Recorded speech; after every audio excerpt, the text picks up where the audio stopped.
નમસ્કાર વિદ્યાર્થી મિત્રો, આજે આપણે લેક્ચર નંબર 6 માં નવો ટોપિક ભણવા જઈ રહ્યા છે જેનું નામ છે ડોપલર અસર.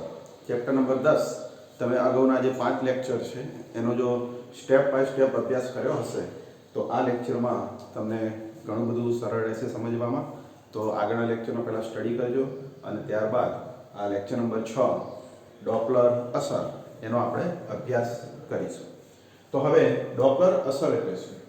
વિદ્યાર્થી મિત્રો, શબ્દ પરથી તમને ખ્યાલ આવી ગયો હશે કે ડોપલર અસર એ ધોરણ 11માં ધ્વનિ તરંગો માટે તમે ભણી ગયા હતા કે જ્યારે ધ્વનિ ઉદ્ગમ કે શ્રોતા અથવા બંને હવાની સાપેક્ષે અને એકબીજાની સાપેક્ષે જ્યારે ગતિ કરતા હોય ત્યારે શ્રોતા દ્વારા અનુભવાતી આવૃત્તિ ઉદ્ગમ દ્વારા જે આવૃત્તિ ઉત્સર્જાય એના કરતાં જુદી હોય છે. તો આ ઘટનાને ડોપલર અસર કહેવાય. પણ એ ધ્વનિના કિસ્સામાં આપણે ભણ્યા હતા.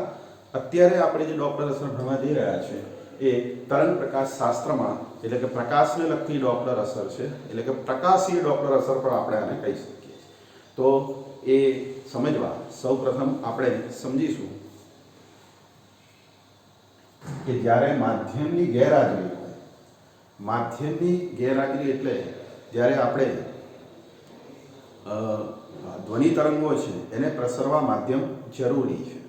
એટલે કે ઉદ્ગમ એટલે જે અવાજ ઉચ્ચારતો હોય એને આપણે ઉદ્ગમ કહીએ છીએ, અથવા જે પ્રકાશ ઉત્સરતો હોય એને ઉદ્ગમ કહેવાય. અને એને જે અનુભવતો હોય, ધારો કે અવાજ જે સાંભળતો હોય તો એને અવલોકનકાર કહેવાય, અથવા પ્રકાશ જે જોતો હોય એને અવલોકનકાર કહેવાય. તો આવી રીતે ઉદ્ગમ અને અવલોકનકાર એ બંનેની જરૂર આમાં ડોપલર અસરમાં હોય છે. તો ડોપલર અસરમાં આ ઉદ્ગમ અને અવલોકનકાર એ બંને વચ્ચે જે કંઈ માધ્યમ હોય છે એ માધ્યમ એ અલગ અલગ પ્રકારનું હોઈ શકે છે. માની લો હવાનું માધ્યમ હોય તો ધ્વનિ તરંગો ઉદ્ગમથી શ્રોતા સુધી પહોંચી શકે છે. પરંતુ જો માધ્યમ જ ના હોય એટલે કે શૂન્ય અવકાશ હોય તો ધ્વનિ તરંગો ઉદ્ગમથી શ્રોતા સુધી પહોંચી શકતા નથી. એટલે કે શ્રોતા એ ધ્વનિ અનુભવી શકતો નથી. પરંતુ પ્રકાશની ઘટનામાં આપણે એવું ધારીશું, પ્રકાશીય ડોપલર અસરમાં આપણે એવું ધારીશું કે ઉદ્ગમ અને અવલોકનકાર એટલે કે શ્રોતા, ઉદ્ગમ અને શ્રોતા એટલે કે અવલોકનકાર એ બંને વચ્ચે કોઈ માધ્યમ નથી. એટલે કે ઉદ્ગમ જે પ્રકાશ ઉત્સર્જે છે એ જ્યારે અવલોકનકાર સુધી પહોંચે ત્યારે વચ્ચે કોઈ માધ્યમ હોતું નથી એવું આપણે ધારીશું. તો જ્યારે માધ્યમની ગેરહાજરી હોય એટલે કે ઉદ્ગમ અને અવલોકનકાર વચ્ચે કોઈ માધ્યમ ન હોય તો એવા સંજોગોમાં ઉદ્ગમ અવલોકનકારથી દૂર જતો હોય, ઉદ્ગમ એટલે જે પ્રકાશ ઉત્સર્જે છે અને અવલોકનકાર એને જે જુએ છે એ દૂર જતો હોય ત્યારે ક્રમશઃ મોડા આવતા તરંગગ્રોને અવલોકનકાર સુધી પહોંચવા વધારે અંતર કાપવું પડે છે અને તેથી તે સમય પણ વધારે લે છે.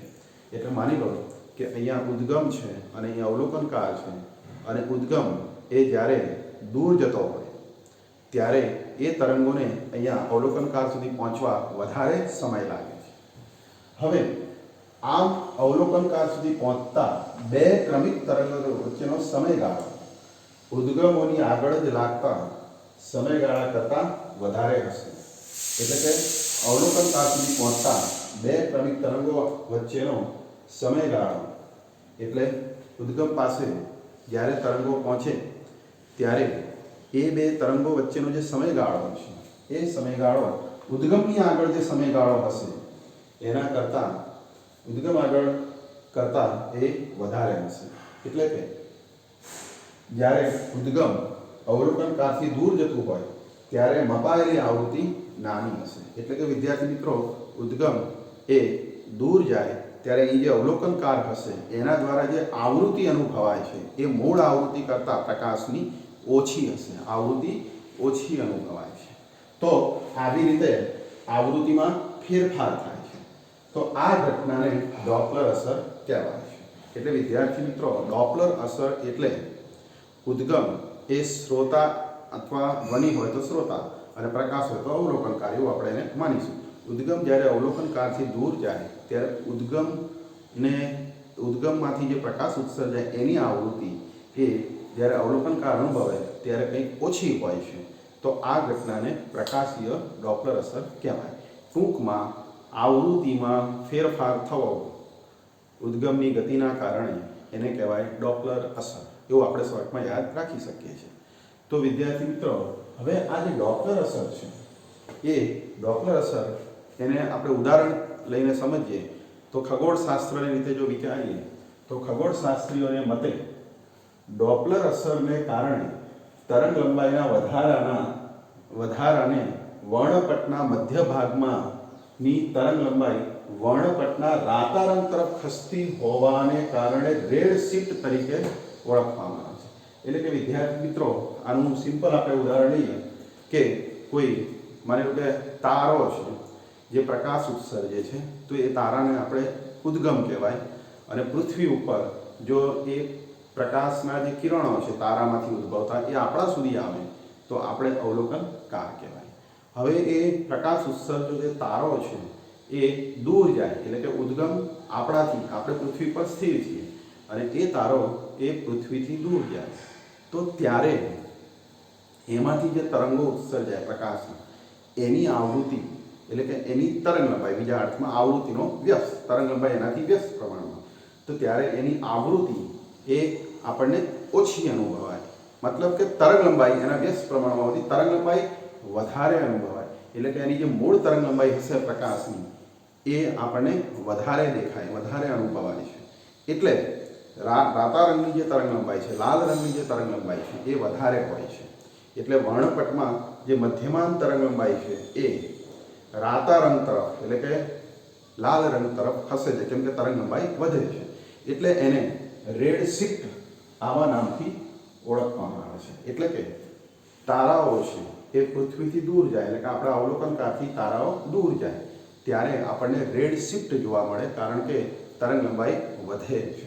અને આનાથી ઉલટું કે તારાઓ એ પૃથ્વી તરફ આવે એટલે કે આપણા અવલોકનકાર તરફ આવે ત્યારે જે તરંગ લંબાઈ છે એ ઘટે છે અને પરિણામે ડોપલર અસરના કારણે તરંગ લંબાઈ ઘટે છે અને પરિણામે વર્ણપટના મધ્યમાન રંગની જે તરંગ લંબાઈ છે એ ઘટતી હોવાથી એ વાદળી રંગ તરફ ખસે છે, બ્લુ રંગ તરફ ખસે છે. એટલે એને બ્લુ શિફ્ટ કહેવામાં આવે છે. તો આવી રીતે વિદ્યાર્થી મિત્રો કે તારાઓ એ પૃથ્વીથી દૂર જાય તો રેડ શિફ્ટ, તારાઓ પૃથ્વી તરફ આવે તો બ્લુ શિફ્ટ, આવું આપણને જોવા મળે છે. એનું કારણ છે પ્રકાશીય ડોપલર અસર એટલે કે તરંગ લંબાઈમાં ફેરફાર.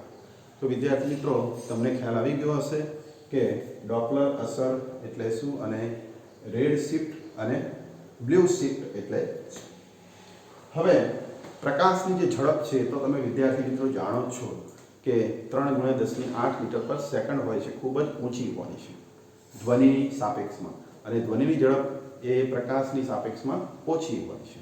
હવે વિદ્યાર્થી મિત્રો, જો પ્રકાશની ઝડપ કરતાં ઓછી ઝડપ ધરાવતા જો ઉદ્ગમો હોય એટલે કે ધ્વનિની ઝડપ નજીકના, તો આપણે જે 11મા ધોરણની અંદર જે ધ્વનિની માટે ડોપલર અસર ભણી ગયા એના સૂત્રનો આપણે અહીંયા ઉપયોગ કરી શકીએ. આવૃત્તિનો ફેરફાર અથવા ડોપલર શિફ્ટ અથવા આપણે આવૃત્તિનો આંશિક ફેરફાર શોધવા એ સૂત્રનો ઉપયોગ કરી શકીએ છીએ.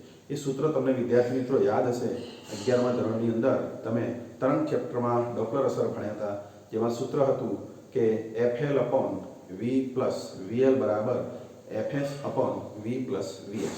તો એ સૂત્રનો ઉપયોગ કરી અને આપણે આવૃત્તિનો આંશિક ફેરફાર પ્રકાશની ઘટનામાં પણ શોધી શકીએ, પણ કન્ડિશન કે પ્રકાશની ઝડપની સરખામણીએ નાનો વેગ હોય એવા સંજોગોમાં આપણે એ સૂત્રનો ઉપયોગ કરી અને આ સૂત્ર તારવી શકીએ છીએ, જે ધ્વનિ માટે ડોપલર અસર બન્યા.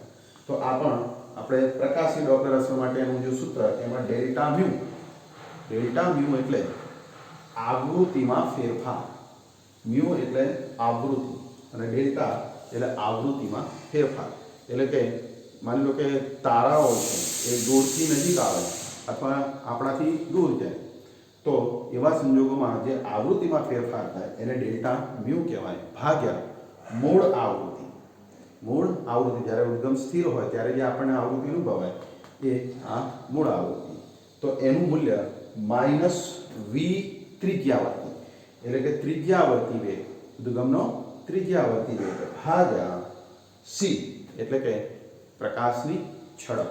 તો આવી રીતે વિદ્યાર્થી મિત્રો આવૃત્તિના ફેરફારનું સૂત્ર ડેલ્ટા મ્યુ બાય મ્યુ એટલે કે આવૃત્તિમાં આંશિક ફેરફાર એટલે કે delta mu by mu is equal two minus વી ત્રિજ્યાવર્તી ભાગ્યા સી.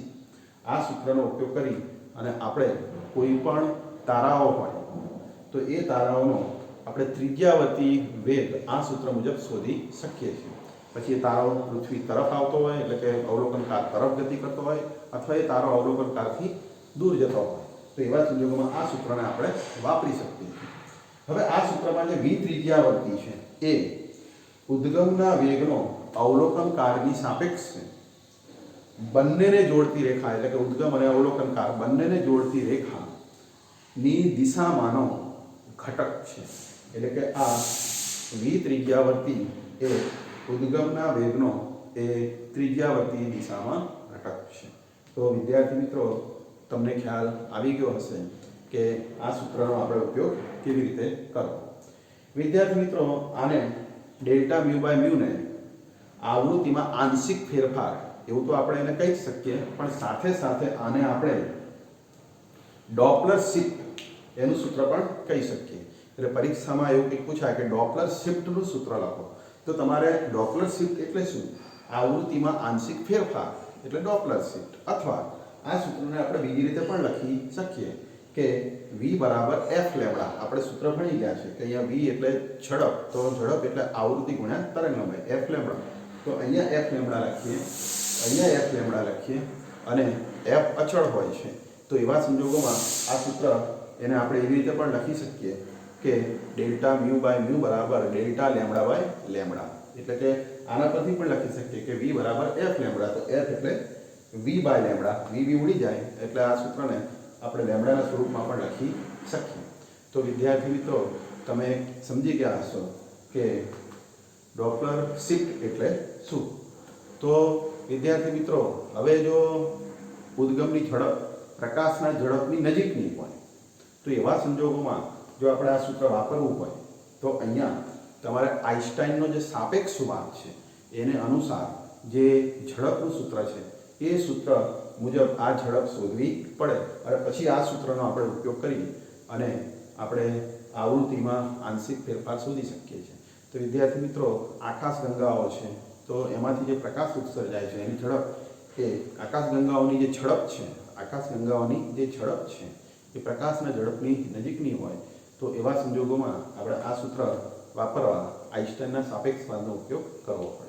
તો વિદ્યાર્થી મિત્રો આ સૂત્રની મદદથી આપણે કોઈ પણ ઉદ્ગમ જે પ્રકાશ ઉત્સર્જતો હોય એની ઝડપ આ સૂત્ર દ્વારા આપણે શોધી શકીએ છીએ. તો વિદ્યાર્થી મિત્રો તમે સમજી ગયા હશો કે પ્રકાશીય ડોપલર અસર એટલે શું. તો વિદ્યાર્થી મિત્રો આ સૂત્રનો ઉપયોગ કરી અને જે ન્યુમેરિકલ્સ છે એ આપણે હવે ગણવા જઈ રહ્યા છીએ. ઉદાહરણ 10.1 અને 10.2. તો એના માટે સૌપ્રથમ આપણે આ ડોપલર અસરની વ્યાખ્યા અને સૂત્ર એ આપણે તૈયાર કરીશું. તો એ ન્યુમેરિકલ્સ 10.1 અને 10.2 ખૂબ સરળ છે. તમને ખાલી સૂત્ર યાદ રહી જશે તો બંને ન્યુમેરિકલ્સ તમને ઝડપથી આવડી જશે. તો હવે આપણે સમજીએ ઉદાહરણ 10.1 અને 10.2.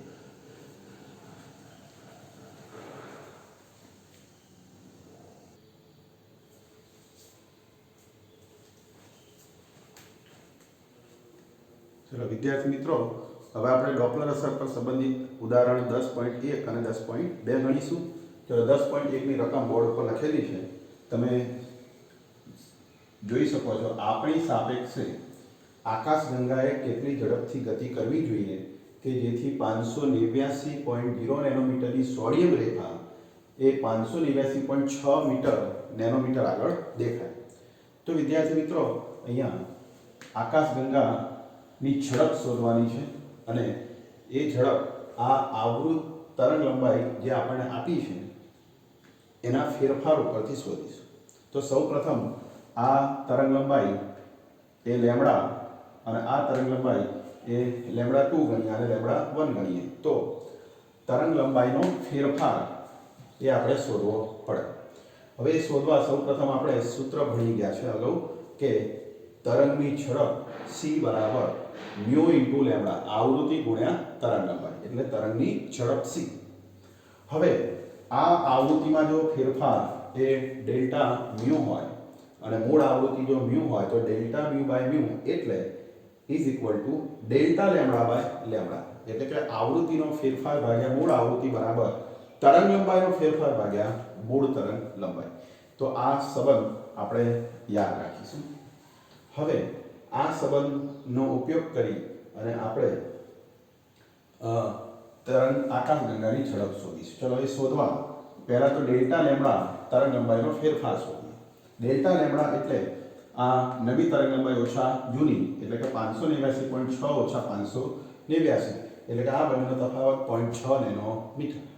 હવે ડેલ્ટા મ્યુ બાય મ્યુ એટલે minus delta lambda by lambda, આ સંબંધ ઉપરથી અને અહીંયા સૂત્ર આપણે જે અગાઉ ભણ્યા ડોપલર અસરમાં કે આવૃત્તિમાં આંશિક ફેરફાર એટલે ત્રિજ્યાવર્તી ઝડપ એટલે કે વેગ ભાગ્યા પ્રકાશની શૂન્યાવકાશમાં ઝડપ.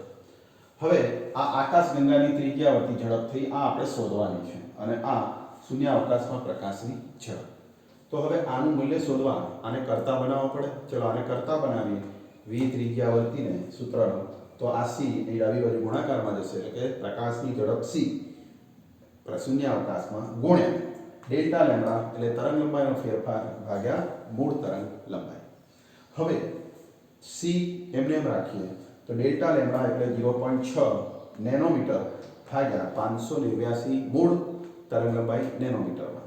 આ બંને નેનોમીટરમાં હોવાથી નેનોમીટર ઉડી જશે અને આનું સાદુરૂપ થશે કે c નું મૂલ્ય મૂકતા 3.8 ગુણ્યા 0.6 ભાગ્યા 589. હવે આ સાદુરૂપ આપતા 3.06 મીટર પર સેકન્ડ આટલી ઝડપ આકાશગંગાની હશે. તો વિદ્યાર્થી મિત્રો આને આપણે જો 10⁻³ સ્વરૂપમાં લખીએ તો દશાંશના બે આંકડા જમણી બાજુ એટલે 306 ગુણ્યા 10⁻³ મીટર પર સેકન્ડ, અને આને કિલોમીટરમાં લખવું હોય તો 10⁻³ એટલે કિલો લખતા કે એટલે કે કિલોમીટર પર સેકન્ડ, તો 306 કિલોમીટર પર સેકન્ડ. તો આકાશગંગા આનો અર્થ એવો થાય કે આ ધન મળ્યું, આ ઝડપ આપણને ધન મળી, એટલે એનો મતલબ થાય કે આકાશગંગા આપણાથી દૂર જાય છે. આપણે ડોપલર અસરમાં ભણ્યા હતા કે v ત્રિજ્યાવર્તીનું મૂલ્ય એ દૂર જાય ઉદ્ગમ તો ધન અને નજીક આવતો હોય ઉદ્ગમ તો v નું મૂલ્ય ઋણ લેવામાં આવે છે. તો આવી રીતે અહીંયા v નું મૂલ્ય ધન મળે છે, એટલે આકાશગંગા આપણાથી દૂર જાય છે. અથવા આના પરથી પણ આપણે એવું કહી શકીએ કે અહીંયા જે તરંગ લંબાઈ છે એ વધે છે, એટલે આકાશગંગા દૂર જાય છે. તો આવી રીતે આકાશગંગા આટલી ઝડપથી 306 કિલોમીટર પર સેકન્ડની ઝડપે એ દૂર તરફ જાય છે, આપણાથી એટલે કે અવલોકનકારથી એટલે કે પૃથ્વીથી દૂર તરફ જતી હશે. ક્યારે કે તરંગ લંબાઈ 0.6 નેનોમીટર વધે ત્યારે. તો વિદ્યાર્થી મિત્રો તમને આમાં ખ્યાલ આવી ગયો હશે. તો વિદ્યાર્થી મિત્રો 10.1 નંબરનો એક્ઝામ્પલ બોર્ડમાં 3 માર્ક્સની અંદર પૂછાય તો આપણે આ સૂત્ર દ્વારા આ એક્ઝામ્પલને ગણીશું. આમાંથી એમસીક્યુ પણ 1 માર્ક્સમાં બનાવીને પૂછવામાં આવે છે. તો ગયા વર્ષની એક્ઝામમાં પણ આ એમસીક્યુ આમાંથી બનાવીને પરીક્ષામાં પૂછવામાં આવે. તો હવે આપણે 10.2 ઉદાહરણ 10.2 ગણીશું. તો ચલો હવે એની રકમ સમજીએ. ઉદાહરણ 10.2 એની રકમ. જો એની રકમ આ દાખલામાં કોઈ સૂત્ર નથી, આપણે માત્ર એને સમજવાનું છે. તો વર્ણનાત્મક દાખલો છે એટલે આપણે એને એ રીતે ગણીશું, ખાલી સમજવાનું છે. આપણે એને બોર્ડ ઉપર ગણતા નથી, ડાયરેક્ટ તમે એને સમજી શકશો. ચલો પહેલા નંબરે 10.2માં આપ્યું છે એ એક રંગી પ્રકાશ બે માધ્યમોને છૂટી પાડતી સપાટી પર આપાત થાય છે ત્યારે પરાવર્તિત અને વક્રીભૂત બંને પ્રકાશની આવૃત્તિ આપાત આવૃત્તિ જેટલી જ સમાન આવૃત્તિ હોય છે. સમજાવો શા માટે? તો વિદ્યાર્થી મિત્રો કે પરાવર્તન અને વક્રીભવનની જે ઘટનાઓ છે એ બંને ઘટનાઓમાં જે આવૃત્તિ છે અચળ રહે છે એવું આપણે સ્વીકારીએ છીએ. તો શા માટે?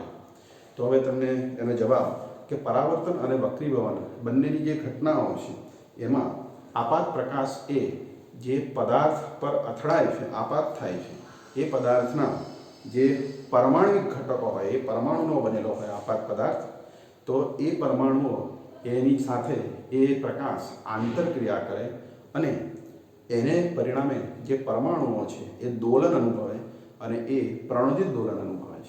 અને એ દોલનોને જે પરિણામે એ પોતે કંઈક એટલી જ આવૃત્તિવાળા અંદરથી તરંગો ઉત્સર્જે છે.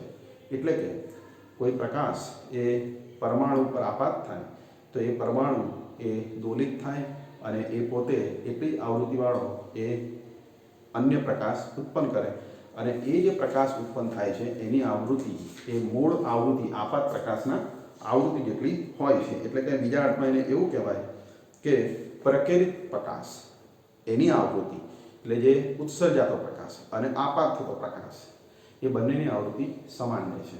એટલે આપણે એવું કહી શકીએ કે વિદ્યુતભાર જે દોલકો છે, પરમાણુઓ એટલે વિદ્યુતભાર દોલક કહેવાય, તો એના પર જે પ્રકાશ આપાત થાય એની આવૃત્તિ અને એ જે પ્રકાશ ઉત્સર્જે જેને આપણે કહીએ પ્રકેરિત પ્રકાશ, તો એની આવૃત્તિ સમાન હોવાથી પરાવર્તન અને વક્રીભવન બંને ઘટનાઓની અંદર આવૃત્તિ એ અચળ હોય છે, આપાત પ્રકાશ અને પરાવર્તિત પ્રકાશ.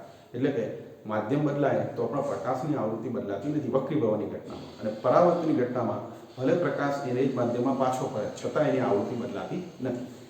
ચલો બીજો પ્રશ્ન કે જ્યારે પ્રકાશ પાતળા ઘટ માધ્યમમાં ગતિ કરે છે ત્યારે ઝડપ ઘટે છે. શું ઝડપનો ઘટાડો પ્રકાશ તરંગ દ્વારા લઈ જવાતી ઉર્જામાં ઘટાડો સૂચવે છે? તો વિદ્યાર્થી મિત્રો, પ્રશ્ન છે કે પાતળાથી ઘટ માધ્યમમાં પ્રકાશ ગતિ કરે છે એટલે ઝડપ ઘટે છે, સ્વાભાવિક છે, આપણે અગાઉ વક્રીભવનમાં ભણી ગયા. તો શું એનાથી ઉર્જામાં ઘટાડો થાય? શું ઘટ માધ્યમમાં ઝડપ ઘટે તો તે તરંગની ઉર્જા ઘટે? તો જવાબ આવશે ના. ઝડપ ઘટે તો ઉર્જામાં કોઈ જ ફેરફાર થાય નહીં. ઝડપને ઉર્જા સાથે કોઈ સંબંધ નથી. તો પછી ઉર્જાને કોની સાથે સંબંધ છે? તો ઉર્જાનો જે ઘટાડો છે એને તરંગના કંપ વિસ્તાર જોડે સંબંધ છે. તરંગનો કંપ વિસ્તાર જો ઘટે, તરંગનો જે કંપ વિસ્તાર ઘટે તો ઉર્જા ઘટે. એટલે તરંગનો કંપ વિસ્તાર અહીંયા વધે છે કે ઘટે છે એવું રકમમાં આપેલું નથી, એટલે અચળ છે. એટલે ઝડપ ઘટે છે પરંતુ એને ઉર્જા સાથે કોઈ સંબંધ ન હોવાથી ઉર્જામાં કોઈ જ ઘટાડો થશે નહીં. એટલે જવાબ આવશે ના, ઉર્જામાં ઘટાડો થશે નહીં. ત્રીજા નંબરે પ્રકાશના તરંગ સ્વરૂપમાં પ્રકાશની તીવ્રતા તરંગના કંપ વિસ્તારના વર્ગ પરથી નક્કી કરવામાં આવે છે. પ્રકાશના ફોટોન સ્વરૂપમાં તીવ્રતા શાનાથી નક્કી થાય છે? તો પ્રકાશના તરંગ સ્વરૂપમાં તીવ્રતા કંપ વિસ્તારના વર્ગના સમપ્રમાણમાં હોય છે, પરંતુ ફોટોનની જે ઘટના છે એમાં તીવ્રતા એ કોઈ આડછેદમાંથી 1 સેકન્ડમાં પસાર થતા અને એકમ ક્ષેત્રફળમાંથી અને 1 સેકન્ડમાં પસાર થતા ફોટોનની સંખ્યા પરથી તીવ્રતા નક્કી થાય છે. એટલે તરંગની ઘટનામાં તીવ્રતા કંપ વિસ્તારના વર્ગના સમપ્રમાણમાં હોય છે, જ્યારે ફોટોનની જે ઘટના છે એમાં પ્રકાશની જે તીવ્રતા છે, ફોટોનની જે તીવ્રતા છે એ ફોટોનના સ્વરૂપમાં જે તીવ્રતા છે એ ફોટોનની સંખ્યા પરથી નક્કી થાય છે. તો વિદ્યાર્થી મિત્રો, આ રીતે 3 પ્રશ્નો 10.2માં 3 પ્રશ્નોના જવાબ આપણે આ રીતે લખીશું. તો આ 3 પ્રશ્નો એટલે આપણે 3 MCQ સમજવાના. પરીક્ષામાં એક MCQ એવો પૂછાય કે શું તરંગની ઝડપ ઘટે કોઈ ઘટ માધ્યમમાં તો શું ઉર્જા ઘટે? તો જવાબ લખવાનો ના. તો આવી રીતે MCQ તમને પરીક્ષામાં પૂછી શકે છે. એવી રીતે આવા 3 પ્રશ્નો MCQ સ્વરૂપે બોર્ડની એક્ઝામમાં પૂછી શકાય છે. તો વિદ્યાર્થી મિત્રો, આજનું લેક્ચર નંબર 6માં આપણે ડોપલર અસર ભણ્યા અને એ પ્રકાશને લગતી ડોપલર અસર એટલે કે તરંગ વાદને આધારે ડોપલર અસર ભણ્યા અને એના પર આધારિત 2 ન્યુમેરિકલ્સ 10.1 અને 10.2 ભણ્યા. તો આજનું લેક્ચર એ બહુ અગત્યનું છે, કેમ કે આમાંથી ડોપલર અસર સંબંધી કંઈક ને કંઈક 1 માર્ક્સ 2 માર્ક્સ અથવા 3 માર્ક્સમાં પ્રશ્નો બોર્ડની એક્ઝામમાં વારંવાર પૂછાય છે. તો આ ટોપિક આપણે સારી રીતે તૈયાર કરીશું. તો આશા રાખું છું કે આજનું લેક્ચર તમે ભણ્યા હશો, એ સારી રીતે સમજ્યા હશો અને એને નોટની અંદર 2 વાર લખી તૈયાર કરીશું.